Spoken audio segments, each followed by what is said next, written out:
So let's do muscle energy techniques for our little friend, the Quadratus Lumborum. Okay, so remember that we've got the last rib here and we have the iliac crest, and obviously it sits and nestles in that little bit attached to all of the lumbar spine.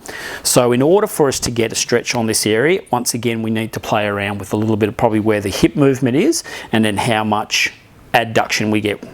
So first point is to bring the leg over here. We're going to bring this one up like so. Okay, you're going to bring the hip into literally as much extension as you can before you start to feel the whole pelvis shifting, okay, which is roughly around about here. Okay, now you need to try and keep the body as level, so you want the shoulder to be in line with the hip. If you've got the shoulder over here, then now you start to get a little bit of twisting. We don't want that, so we're going to bring that back in line there.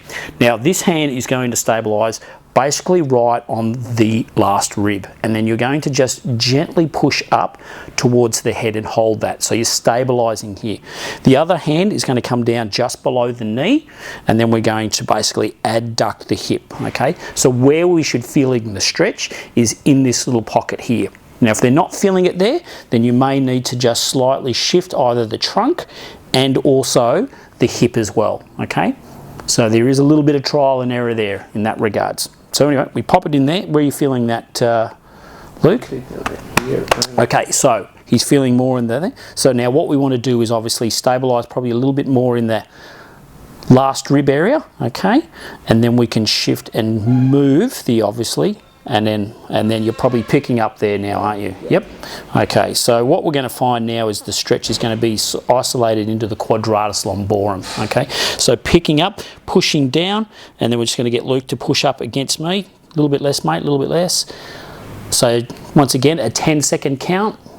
3, 4, 5, 6, 7, 8, 9, 10, 11, 12, and relax, and relax, relax, and then pick up that new part of the bind, which is about there. So there's not much on that.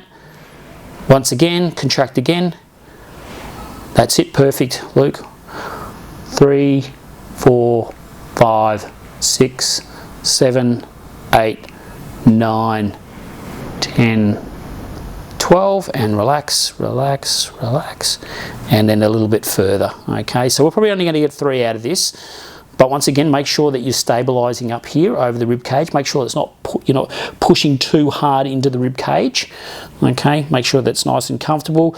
They're breathing through their abdomen. Okay, and relax, and we go a little bit further and holding that last stretch. Okay, so remember, you know, the key to this as well is obviously when they're relaxing after the contraction, we need to make sure that our clients are breathing deep and exhaling, and then obviously we engage the stretch. Okay, all right, so that's Quadratus Lumborum. So remember its position, shoulder in line with hip, okay, and then you can play from there in terms of whereabouts, you know. So if they're feeling it here, then obviously you need to maneuver either the hip or the trunk itself to make sure that you engage that Quadratus Lumborum.